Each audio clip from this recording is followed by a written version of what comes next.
On time. 3, 2, 1. Shimoni, and we are live. All right. And it is after 11. Yeah. You may have caught that. So we're right on time. By some standards, right on time. Shimza, good to have you here, bro. Yeah. First episode, it's something that I've been looking to launch for a while, and Yeah. I couldn't think of a better man. Awesome. Or woman. I'm excited. To have us. Yeah, thank you. Yeah. You asked me how I identify, so Yeah, I noticed I didn't ask you how you identify, but for this one, you identify as just a guy who wears a suit and tops the game when it comes to sort of commercial and industrial property. Yeah. And that's why you're here. Yeah. On this occasion, and I hope to have you back a lot more, obviously. But it's an absolute pleasure to have you here. Cool. Thank you. So Shimi, I mean, let's start with, we'll obviously, I think the conversation, it'll unfold as to exactly where you are, and we'll talk a bit about your journey. Okay. But I think it would be interesting to kind of start with where you are now. So what I'd like to talk about, first and foremost, I want to congratulate you, and maybe you can unpack that you've just become a director at New Vantage Properties, and what is undoubtedly to me, from what I've been seeing, the most number one dynamic and an industry leader in commercial and industrial property brokership. So congratulations on becoming a director at New Vantage Properties. Thank you. So maybe you can talk to us about that a little bit, and what that actually means for you. All right. No, thank you very much. Yeah. At New Vantage Properties, we do commercial and industrial letting. So I'll just start off by telling you what we do. Yeah. We essentially we would run and manage the process between a company looking to occupy some office space, or a warehouse or a workshop and sorts. We are in touch with most property owners, whether it's a fund or private landlords, and we just facilitate the whole transaction, make sure that everything is market related. Not many occupiers, being office space occupiers, would know what a market related rental is. Sure. There are certain incentives which get offered to occupants, which we would be privy, we would know the information and would be able to assist them when it comes to negotiating these leases. They'd often be looked to be tied down in long-term leases. What we would try to do is just make sure there's a little bit of flexibility, because in 3 years' time you don't know where your business is going to be. So that's the kind of the nitty gritty. I'd probably like to get to that as we do the journey. Okay. What I'd love to start with is kind of what's happening at New Vantage. So you're a director. Yeah, that's correct. And what did New Vantage look like? I mean, you're a director. That's not going to mean anything to people who may not know what New Vantage is at the moment, and if you don't get to know it. But so it's you, and I know there's the rest of the team. Maybe you can unpack what that looks like. Okay, so we're a small, like to call ourselves a boutique firm. Okay. There are 4 partners, so it's myself, my partner Keke Khojane, Kyle Hyam, and Dean Veach. And then we've got another broker on our team. He specializes in offices, but he's quite a sharp guy. So what we do is we sort of try to specialize what we do. Through our team, myself, Keke and Cameron, we do the offices, and then Kyle and Dean, they specialize and focus on letting of industrial spaces. Okay. So, someone like Cameron, though, quite a sharp guy, he sort of bounces in between, but he specializes in offices specifically. And then we've got 2 ladies that help us at the office in terms of admin and essentially keeping the place up, because we're constantly on the road. And that's our team, small boutique company. The 4 of us came from, we've got between everyone at the company, we've got upwards of about 40 to 50 years of experience. We come from bigger companies. 2 of my partners were at at Keleti, Knight Frank. We were at Mbulelo Properties, myself and Keke. And then that's when we came and formed New Vantage Properties. So between all of you, there's clearly a wealth of experience. You guys are all freaking smashing it, dude. Something like that. Yeah, man. And you know what? So I remember when we were in your car. I don't know if you still are driving that car, but anyway, we were in your old car. What to me is your old car. Because I've seen you've got a different car now. I remember you dropping me off somewhere. So I used to live a completely different life, and this man has been there through the downiest of the downs, as they say at Oxford, and through it all. So, and that story will be unpacked at a different time. But I remember you dropping me somewhere when you got at your old brokerage, when you just got your job. And I remember you'd just done your first deal, and it was a couple of months afterwards, and then you were dropping me off somewhere. And I remember you saying, or I remember you days later actually telling me the story that if that deal hadn't cleared, you wouldn't have had enough cash to pay for that petrol. Yeah, you love that story. Yeah, I do love that story. Geez. So when we start off in this industry, different companies find different ways to incentivize new brokers. You can either go in and get a very good, you get a small salary from 6 to 12 months, and during that period while you're sort of finding your feet, they would pay you salary, and then any deal that you do, you'd get a much smaller commission. So normally typically you'd split 50-50 with the company. So as a broker, you do a deal, you'd split 50% with the company, you get 50% of every deal that you do. Yeah. But then when you start off, you would then be on about a 6-month small salary just to get your feet going, and then from 7 months on, you're on your own. Got you. So the first 6 months were pretty slow. There wasn't a lot of business, so I was just understanding my feet. So I was getting on my feet, and I was getting to understand the industry. And after that 6 months, I was working on a couple of deals where I thought, I should be able to do this. I'd be comfortable. Sure. I can start looking to earn the commission. Sure. And I learned very early that you can look at 6 deals and all 6 of them could collapse in the space of a month. And I mean, one of them was just taking much longer than anticipated. The other collapsed. And there was just one that was just going, it was just taking a lot longer. And so 7 months in, I was still okay. I'd saved a little bit of money. 8 months, 9 months, about 10 months, close to about a year after I had started. Yeah. And I had run out of all the money I had saved. Savings. I had filled up my last petrol tank. And I had done. You've given me a lot of your money. Yeah, I've given you a lot of trips around. Trips money. Some bread. Yeah. You've given me a lot of your money. Yeah. I'm a generous guy. What can I say? And humble, Yeah, exactly. So I think I was on my way to work where I had actually concluded a deal. Yeah. As far as I can understand. Once again, I was being exposed to the fact that you will get paid when you get paid. Sure. By whoever you had done the deal with. Sure. So I had sort of done the deal, thought that I was going to get paid the week before, didn't get paid. After that weekend when I was with you, I was like, okay, I've filled up my petrol tank. Actually, I filled it up the week before, so I was on the last trip to work. Yeah. That Monday morning I got to work and I was like, look, if I've been paid, I'm good to go. But if not, I might have to pull my boss aside and say, I don't know if I'm going to be able to come to work tomorrow until these guys pay us. Yeah. And luckily I got that email when I got to my desk saying, okay, you've been paid. And it's just been forward moving ever since. Yeah, incredible. Yeah, it was quite an interesting one. Absolutely incredible. Yeah. Listen, hold on. Before we carry on, you've got such good things here. I just want to check. Folks, you'll have to forgive me. No, we all can hear it. No, we all do. Right. So it was basically on that last. Yeah, the last dime, as one might say. And I was just hoping. I mean, I didn't even know where I was going to start. Can she give me an advance? I never had those conversations. Remember, so you're at the petrol station. Yeah. And now the petrol's already in your tank. Yeah, no. So at the petrol station, what happened was actually a week before that. So I poured the petrol the week before, knowing that this is my last, the last amount I could swipe. Yes. So that week went by. Then that weekend came past. Then the Monday, I'm pretty much on the last amount to get me to work and get me back home. Sure. So now I need to explain to my boss that I might not be able to come in tomorrow morning if the money's not in. And you are really left to your own vices.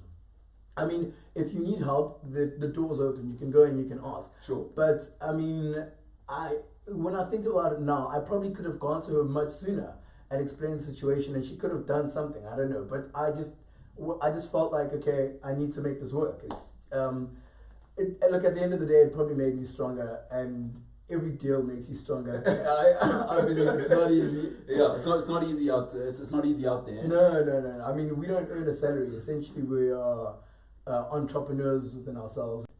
I don't know, but we are live again. Oh, okay. So, all right. We had some gremlins in the system there, folks, but Shimani has come. You brought all the gremlins from Johannesburg. It's the first episode. What they call the teething phase. Oh, is it? It's okay. So it's not that you're here and this sequence of events has not never happened. At all. No. Look, if anything, it's probably gone a little bit smoother. I mean, it's working now, isn't it? Okay. We've gone past that, and we left folks at kind of my story. You just wrapped up your story. Yeah. You just wrapped up your story of the guy starting out. Yeah. So that was it. Yeah, pretty much. I got to the office and luckily I had been paid, and I've been able. So I think after that, maybe one or two of the other deals paid up, and it's around then because I started to feel like maybe in that first 6 months, I shouldn't have been going out partying with Ombi so much. And I probably should have been saving my money a little bit more. That's a matter of perspective. Look, like I said, maybe. There's a disclaimer there. Okay. We're neither here nor there. But I probably should have learned to save a bit more, like have a better, propensity to save my money. But anyways, once I had signed that deal, it was a significant amount. Like it made sense that I had done that. Then the next one came, and you just learn to save and spend your money a little bit more wisely. Got you. And I'd say that's probably one of the biggest challenges in this industry. So are you saying now for a guy starting out? Yeah. It's a big challenge for guys to save, or? Yeah. So just understanding your, budgeting in general. Because you could start off and you could go a year without doing a deal. I doubt that will happen. That's a very, very tough market. Yeah. But you could go quite a long time without doing a deal, and then you could also grab a huge deal in no time. And on both occasions, you just need to know how to spend and how to handle money, or the lack of it. Yeah. Essentially. And that's, I would say, anyone starting out, that's just one of the many challenges. But one of the most important. I mean, you see guys come and go in this industry, even if they do it, even if they do well successfully. I heard a guy just joined, I heard he did 2 million, 5 million rand deal, and a year later the guy is not in the game anymore. Sure. What's that about? Yeah. Or the challenges just, they catch up. So if you're a young dude, I mean, going back to then, what would you advise the young guys now? Especially, so you said you probably need to learn to budget early. Like, don't muck about with it. Because, But what else would you say that process, especially as, being young and having to almost be your own boss. Yeah. Like most kids, no school teaches you. Yes, look, how to run your life, basically. It's true. Look, you could probably learn it, but you've got to have like that entrepreneurial knack, I suppose. Sometimes they say that's second nature for some people. Other people, you have to learn it. I would probably be more on the side that you have to have it. Like it's you either got it or you don't at a certain age. But just don't be afraid to knock on the doors and make mistakes. Yeah. I suppose like any industry. Yeah. Just don't be afraid to get outside your comfort zone. Yeah. I mean, I would say a lot of the deals, especially the bigger ones that I've done, it was simply because I picked up the phone and I probably was nervous to speak to the guy, but I still did it. Asked to speak to the head of the company. Yeah. The CEO, the MD, the FD, the financial director. Yeah. Just don't be shy to just speak to the guy and ask. It's just like having a genuine conversation. A friend of mine put me in touch with Michael Jordan. Yeah. And he was like, just email him. And I was asking, who's the, FD, MD, who's below? And he was like, here's the guy's email, just drop him an email. And who's Michael Jordan for some people? Oh yes, so he's the founder of Rain. The network Rain. And also, now going to be one of the founders of Bank Zero as well. He's a serial entrepreneur as well. Yeah, based in Stellenbosch. Exactly, that's the gentleman. So I just sent him an email asking about the requirements for Rain, and very politely got back to me and just said, we're okay, we're good. Speak to this guy as well. He sort of put me on a network for other opportunities. Got you. But what I think is most important is the fact that he replied. Often, that doesn't happen often, and sometimes guys can get dejected if you don't get a response, or if the response is, I don't have time for this right now. Sure. It's going to happen. Yeah. You need to learn that that's going to happen. The same way when you met Samantha at the club the other day. There were a couple of Samanthas before that. Yeah, sure. And I've never heard no, but you more than anyone knows how to take rejection. I like that. I get the gist of the message. People. Go on. Okay, I'm sorry. I'm getting distracted. No. I mean, it's a fair thing. People need to get used to rejection, is what you're saying. Exactly. And I've also heard people. have to get. Yes, yeah. I've heard that rejection's a part of the game. It's apparently, yeah. So if you read the book, if you read enough books, there's going to be one thing that's a reoccurring theme. Yeah. And that is rejection happens. I'll take everyone's word for rejection is a part of the game. But anyway. One day you might experience it. It's not about me and you know. Yeah. So that's interesting. And do you think, because I mean, what's interesting to me about New Vantage, because I mean, obviously met a few of the people you worked with in your old brokerage, and just, you know, I've been to a few like dinners and, you know, guys would be having drinks or get-togethers, and I went once, probably 10 times to some of your events, and I noticed the average age was a little bit higher, but the thing I noticed about New Vantage is your average age, I mean, is probably what, mid-30s? 30s, mid-30s, that's it. Yeah. I mean, in our among the brokers, no one's older than 36. I mean... Yeah. So, I mean, I guess that's one of the reasons why we formed it, because if you look at the company that I was coming from was 40 years old. Sure. I mean, the guys know what they're doing, there are systems and there are ways to do things. Yeah. Things change. So the way that we saw it, that look, things change and we need to change with the times. And it was not as easy to enforce that change at our previous companies. Yeah. So when we saw like-minded individuals that wanted to start something different and wanted to take a different direction, it was quite easy to come together with this group of like-minded people and get New Vantage started. And I mean, that's obviously not to say your old company and established companies, because generally the age is somewhere between 45 and 60 is what your management would look like. Sometimes older, but okay, so it can be older. Yes. But you know, the generation probably before us, there was just a certain way to do business. Yes. And now, would you consider New Vantage, and maybe you guys, because of the age you are, you know, in the age of social media, to us anything's possible. Whether that's true or not is a different conversation. But doesn't it feel that way? And maybe you guys are doing things that way. I mean, for you to even email Michael Jordan 20 years ago probably wouldn't have been, you know, the correct etiquette. And I mean, if your boss was to find out, for instance, let's say, I'm not saying at your previous brokerage, but put yourself in a generic corporate company. Right. If your boss ever found out that a broker had emailed a man on a CEO, there'd be repercussions for that, right? Well, there probably wouldn't be repercussions, but it could go wrong. You know what I mean? And that's one of the things that we didn't like about working at those companies.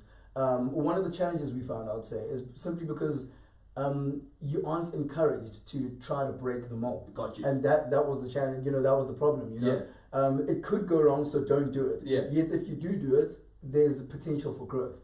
I think one of the biggest deals that I had done in my first 2 years working at the previous company at Mbulelo Properties, we actually picked up the lead and eventually successfully concluded the negotiation for Cell C's new head office. And that was actually in the first 12 months during my period of travel. And during that period, the same thing happened. I picked up the phone and asked to speak to somebody at Cell C that, you know, is handling the project for their offices. And again, I got a positive response. And as a result, I kept on following up. But you know, the traditional channels probably wouldn't have allowed me to just myself, Shimi, going and picking up the phone and calling the financial director or head of property to start off a transaction of this magnitude. It ended up being like a 10 million rand transaction for the company that I was with. But how would I have gotten there as quickly as I did had I not just taken it upon myself to make the phone call? That's so cool. I mean, it's almost like why the taxi industry, let's say in New York, is struggling to keep up with an Uber, because Uber's going, don't worry about the mess. Exactly. Put the person who needs a lift in charge of the person who gives the lift. That's it. Don't stop making it a mess in between. That in between is unnecessary.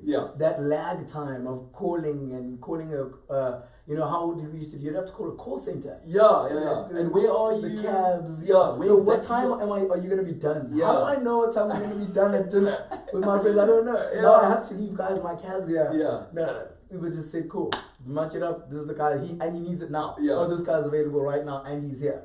Very simple.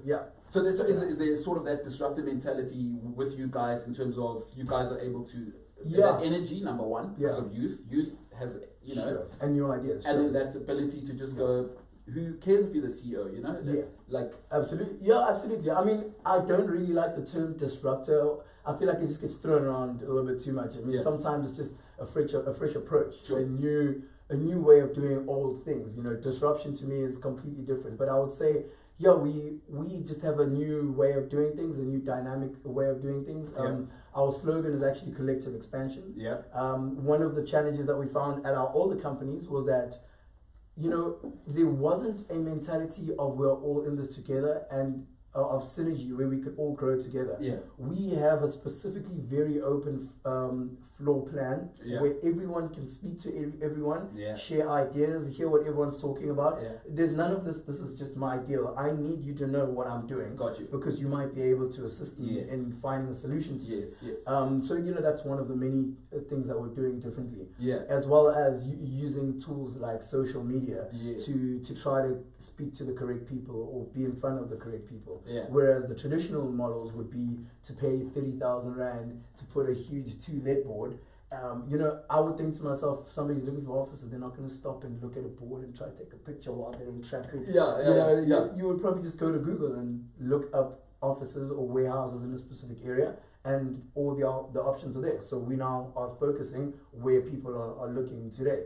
That might change tomorrow. Sure. And that's another thing that we're trying to do. We're just trying to keep up with the ever-changing times. Because in this day and age, technology is growing and changing exponentially. Yeah. And you need to be a step ahead. It's very difficult to do that. Yeah. But as long as you're on that mindset and always looking for what might be the next thing, you know, it just gives you an opportunity to at least be slightly a step ahead, or at least be able to adapt when the change happens.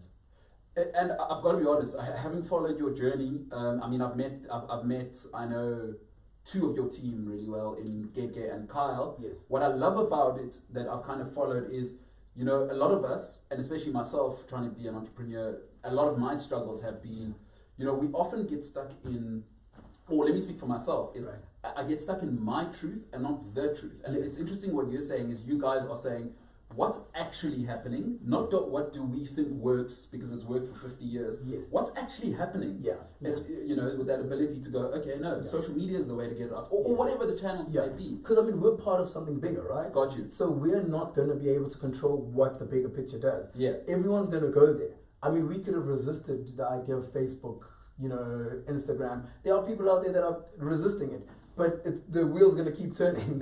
People are still going to be going, and everyone else is going there. And if you are against it, that's fine. You do you. Yeah. But everyone else is going there, and you need that. That's the market. Gotcha. That's what keeps, you know, the business going. Yeah. And so I love that. I mean, that's really, really cool. And I mean, I've been to your offices once, twice, and it's an awesome modern setup. Yeah. And obviously, you guys take meetings there. It's an unbelievable boardroom, and it's just so what the kids today call with it. Oh yeah, with it. Yeah. Nobody says with it. With it, yeah, with it. No. Not the D or a T, double T. Don't worry about that. As long as it's shorter than with space it. All right. Yeah. So with it. Probably one D. All right. Yeah, with it. WIDIT. With it. All right. Yeah. Okay. So you because you're in corporate, you may not be. I'm learning things. Yeah. I'm learning things. Take your ear back to the street. You know? Yeah. I'm with it. So talk me through. Obviously now. In your position now, you're getting somewhere. So we got from your story where you were kind of you worked at your previous brokerage. Yeah. Your poverty had just started to alleviate yourself of that. Claw myself out of it anyway. Yeah. And now you're at your brokerage. How long did you stay at your old brokerage? So I was there for 3 years. 3 years post that? No, 4 years. Yeah. So just towards the end of 4 years. Yeah. So going towards my 5th year. Just at the end, we moved over. So you moved over to join these guys, and you know what was phenomenal about yours is I'm sure a lot of people won't get this, or I don't know, is it regular? I mean, you touched on it. Yeah. That Cell C deal was your first real deal. Yes, yeah, first like big deal. I mean, so what had happened was we got a cold call, man. Yeah.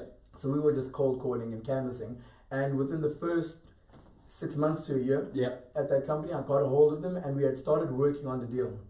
And this is actually just before they had hired a new CEO. Yeah. So they were based in Sandton. Yeah. They were in an office park, a couple of buildings here and there.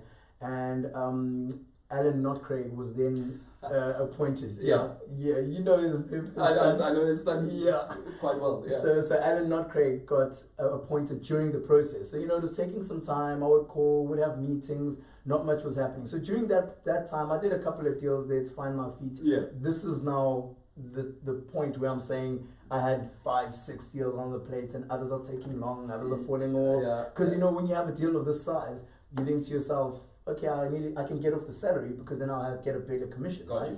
So that's when now I'm riding the wave of poverty, get this other deal, and then in good time I then got managed to seal the South Sea deal. Yeah. And what was that like? That must have been... It was great. I mean, it's something that I always speak to my colleagues about, that it's more about the journey, because by the time you get to the end, I mean, I don't want to sound too cliche, but I swear to you, by the time you've signed the deal and you're done, it's like, yes, to the next one, like, aren't you happy? Guys, I was happy. Okay, well, I'll let you. Okay, and we're back live, folks. We got gremlins in the system, so you'll have to forgive us. Shimi's brought all of them down, but anyway, so we'll keep going, and in the post edit, it'll be available on YouTube, so we'll be up. Be alright. Be alright. Yeah. So So I remember we'll pick up where we left off. I remember when that your first deal was done. It was like it never even came up, and I remember because I got to see the whole process of the up and down. Yes. From behind the scenes, and it was never a thing. Yeah. Like you said, you were just so relieved. Yeah, we were done. We were over it. We had to fight some really hard battles. We thought we had lost it. It was quite a journey. So by the time it happened, it was we hugged it out once. back to your desk. It's a race for the wicked. Yeah, that's it. I mean, one of my favorite sayings that one of my clients said to me. So he's one of the guys that I do continuous business with there, national. And one of the things he said to me was, after same situation where I'd done a deal with him, it's a long journey, and when we were done, we had a phone call, we had a long chat, and he was like, look, you're only as good as your next one. Sure. So get on to it. No time to celebrate. Brutal. Yeah, and I love it. I love it. It keeps you going. There's no time to dwell on the past. You grow from it. Got you. I can only imagine. Shimza, one of the things that when because we're all inducted into this thing of property is a safe investment, blah blah blah, and you often hear cliche terms. Like what do people mean when they say, for instance, what's a bad market? Like I keep hearing that. And to me, I'm like. What does that mean? Yeah. So, in layman's terms, you've got your commercial property industry, which is what we do. It includes retail as well. So, commercial would be industrial offices and retail. Okay. And then you've got your residential industry. And a bad market might just be, there's.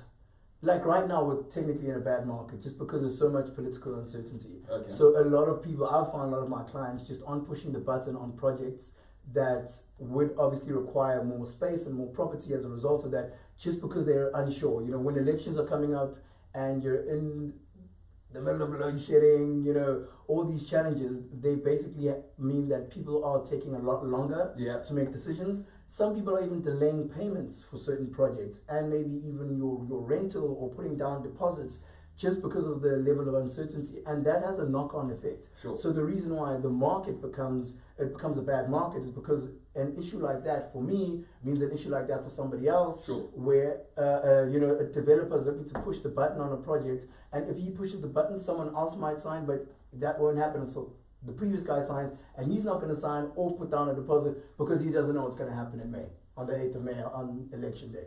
So it just sort of slows everything down because of the uncertainty. And it's not always just political uncertainty. Yeah, there's always... Financial, macroeconomic uncertainty. There are always challenges. Sure. But really, a bad market is more just a slow one, and I feel like we always go in and out of them. Yeah. People always sit there and tell me about the good old days and the market's going to pick back up. I'm yet to see that day. I'm yet to find a good market or when things are moving smoothly. It's never easy, guys. And really, it's also what you make of it. Sure. I found that when it's a bad market or a seller's market, maybe a guy had a tenant in a relatively big building of his, he wasn't able to renew that lease, or the escalations just weren't what he was hoping. He tries to sell the building.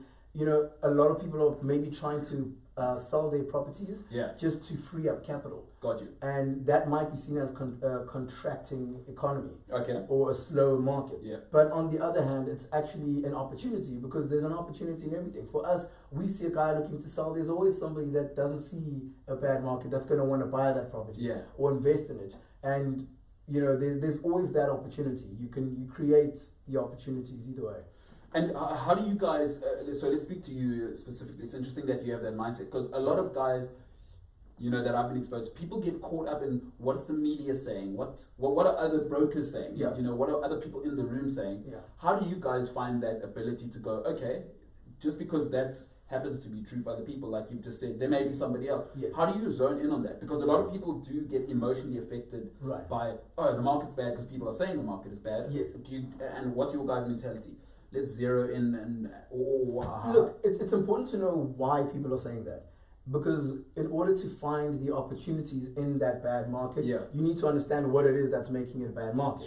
So if, for instance, the interest rates just happened, you know, the repo rate announcement, it happens to have gone up, means that it's more expensive for you to own your property because you're paying higher interest rates. So, for instance, your company says that it's costing them too much to own this property, and he might need to free up capital and sell it. I know that people are saying it's a bad market because the interest rate has gone up. So I now know that there's an opportunity for guys that own their own properties to then potentially sell it, and I know there's an opportunity for someone else to buy it and to sign a lease on it. But if I didn't look through the lines, all I was hearing is that it's a bad market, interest rates are going up, so when I order stock, it's a little bit more expensive, and now that's it. No, you got to look through the lines and look further where the opportunities lie. There are always opportunities in a difficult or a bad market. Man, so you know, I always, when I look at your guys, because I know, like I said, I know two of your colleagues really well, and obviously know you well. You know, you guys are all dynamic people, and not everybody's dynamic. You know, like. So if there are guys out there that find it fascinating, your world, like, you know, to think on the scales that you guys get to do business. I mean, maybe we can talk about it. You guys just did that awesome deal in Hyde Park. Yes. When was that? The new metro sale about 2 years ago. Yeah. And I mean, what are we talking there? Are you at liberty to disclose the numbers of that deal? How much was it? Look, I wouldn't be able to say how much they really sold it for, but you know, you could say around 60 to 70 million. Was the transaction value. We would have got, you know, a good share of that. Fair enough. So we're talking, okay, let's say hypothetically a 55 million rand deal. So that's a $4 million deal. Now for a lot of South Africans, that's money that's unthinkable, you know. Where do you get that mentality? Because I also know your family, you know, and our families, I'm first generation middle class, you first generation middle class. There's young guys out there that think, how do I even think to get involved in something like that, you know? Whereas you're fortunate, you have that environment. I mean, I know your mom no longer has a tail, because she worked it all to make sure you were in school environments. Absolutely. But I mean, if there's a young guy sees it out there, like or just even for anyone who sees this, who doesn't, it feels like there's a wall between me and even starting in life like that. I would probably say, you know, maybe take it one step at a time. It's very easy for people to say that they want to come into commercial broking because they understand that there's a lot of money. Or broking at all. Exactly. Like, you know, yes, you can do a big deal and make a lot of money. But, you know, when you go in there with the idea that you're going in because you want to make that 10 million or that huge sale, it probably also hinders you from learning, because you're not going to get there. You're not going to wake up and get there. You might be able to, you know, under certain circumstances or with the right team around you. But if you look at it as a journey to get there, by the time you're close to it, you almost aren't overwhelmed by it. You surround yourself with the guys that are doing those kind of deals as well, because they're talking the right numbers. They're telling you all the challenges involved. You're watching them sharpen the pencils and fix out any areas or barriers to entry into that market. So personally, I'd say, go into it knowing that there is potential, but, you know, remember that you need to learn. And everything that you're doing, you should go in to learn how to do something, to grow, to become better. And before you know it, those are going to be could be your bread and butter. That could be a deal that you do at least once every year or every 2 years, or for some people twice a year. So I like it. You've given two huge things. At the beginning, learn to budget.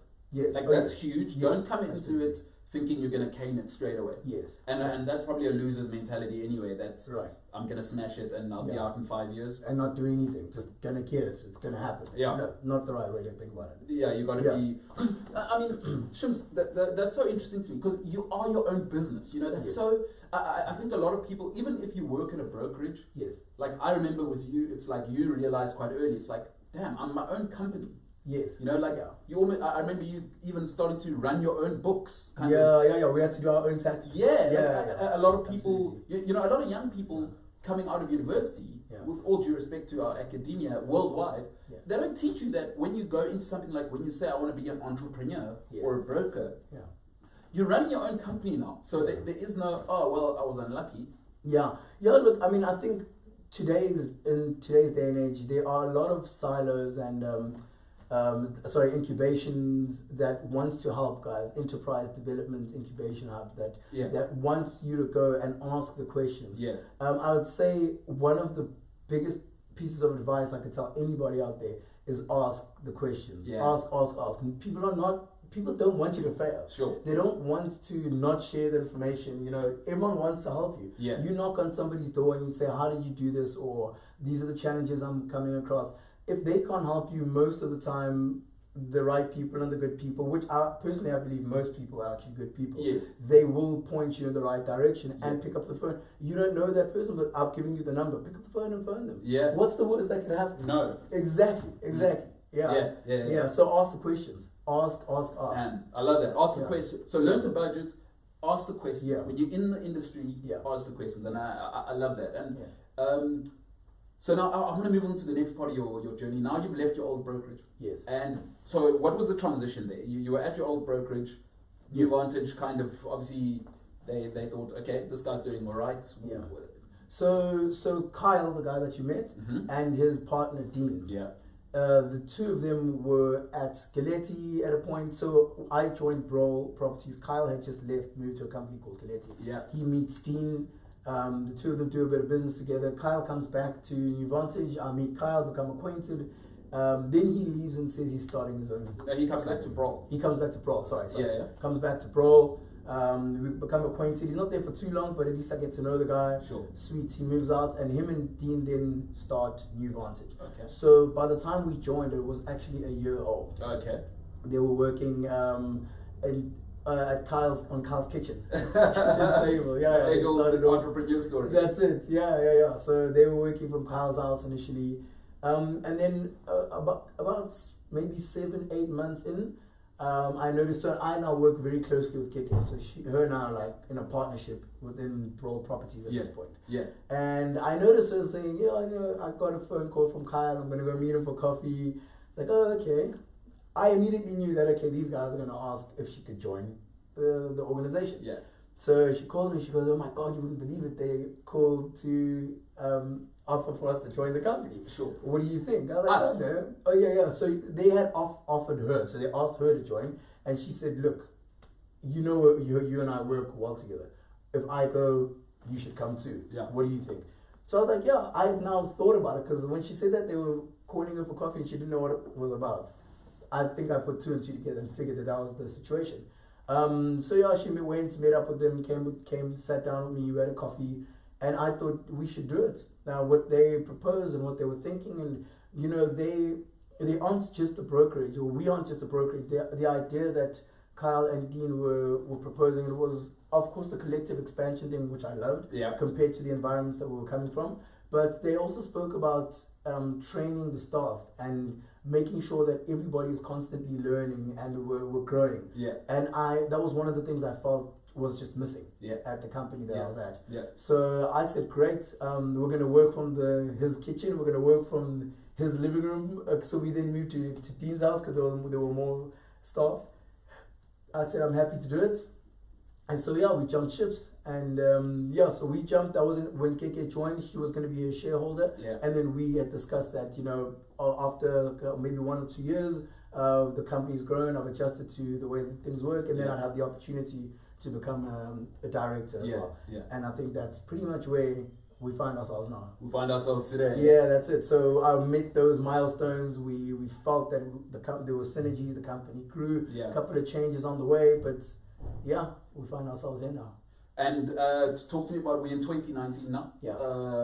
I mean, you obviously can't reveal exactly the deals that you're doing, but where to next from New Vantage? Because I mean, when the probably the easiest part is getting to the top, right? Now, as with any business, it's very, very different. You're a football fan. It's very, very different when you win the title the last season. You're not the underdog anymore, Now you've got to maintain that. So what is 2019 moving forward for you guys? So I would say one of the most interesting things is that we have we've actually grown every year. So we've done very well since inception. To keep growing, and we found that a lot of the business that we've been getting is word of mouth. And I think that's a big compliment for us. We feel that that's probably one of the best forms of marketing. We would probably look to grow our marketing a little bit more, but we love the culture that we've built.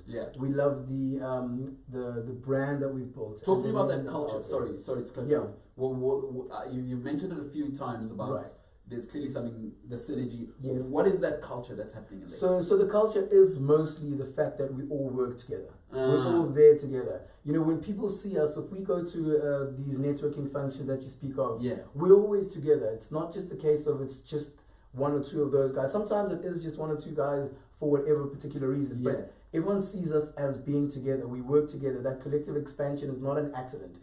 We all are on the same, level or brainwave about that we all need to work and grow together. So I say, Shimi, what's Kyle up to? You'll be very quickly able to tell me, oh, no, he's...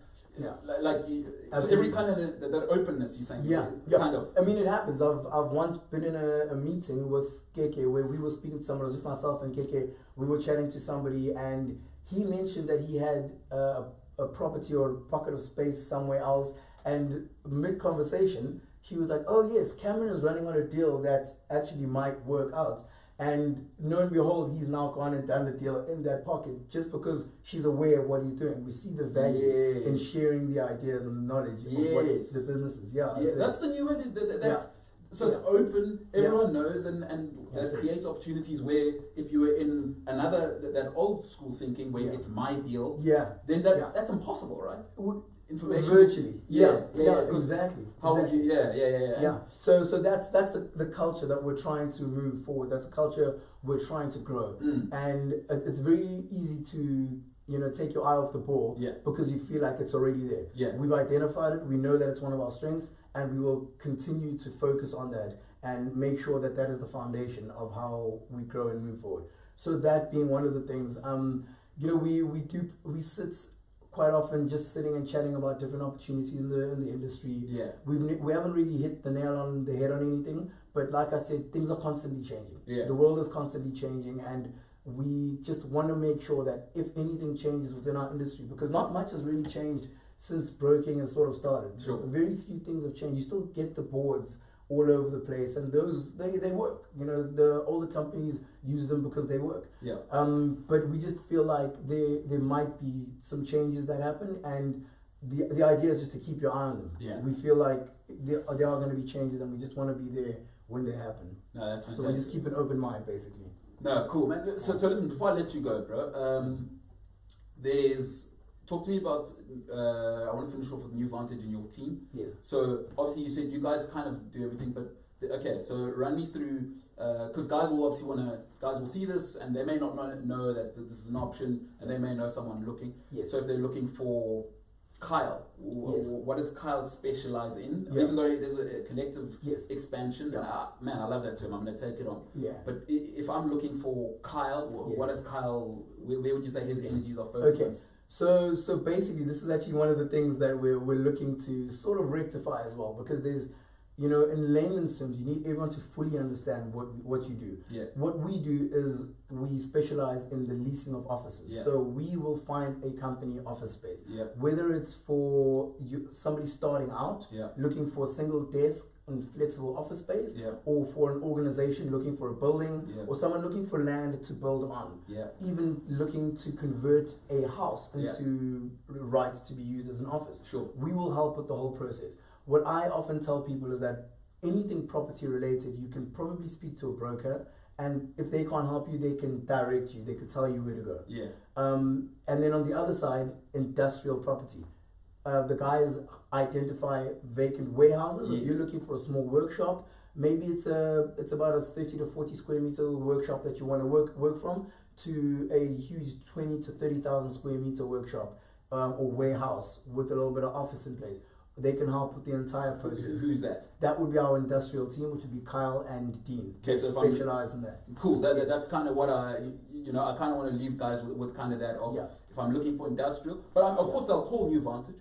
Sure. But so that's Dean and Dean and Kyle. Dean and Kyle. So they specialize in our industrial. Yeah.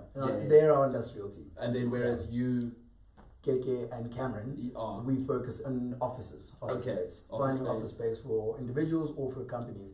And collectively, we also do investment sales. Okay. So if an investor is looking for a property for sale with a lease on, we'd be able to identify and work that process, assist them with the due diligence and the whole process. Yeah. And if somebody's looking to buy a vacant building, land, warehouse, workshop, we would help with that too.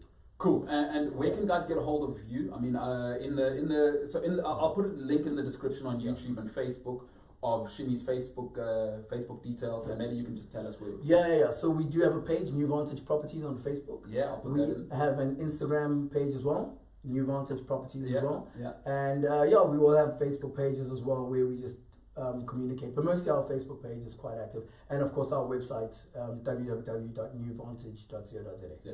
And so you've got your Facebook page as well. I'll put that in your individual. Your individual one. So that's Shimi Morekure. Yes. Yeah. Just because that's separate from your personal one, obviously. That's correct.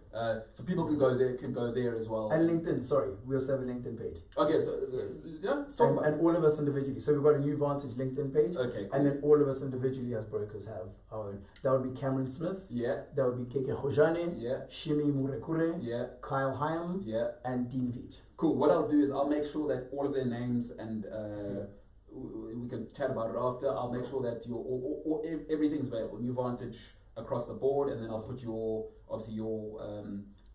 Facebook page as well. Yeah, and then you can the guys can get a hold of you in multiple. Excellent. I mean, if they want to deal with the best, then they know where to go. And if guys have just some people just have questions. Yes. Some people just have questions about this, and I can already see a couple of questions, but I prefer guys to interact and come and see you. Yeah. Because sometimes people may have money and they don't know what to do with that money. Yes.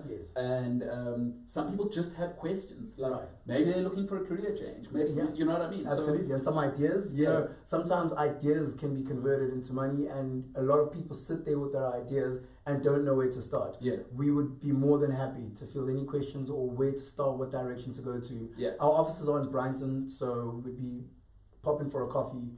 We'd love to help. Yeah. Where exactly in Brighton are you guys based? At Ballywoods Office Park. Ballywoods, BALLYWOOD. Yes. Office Park.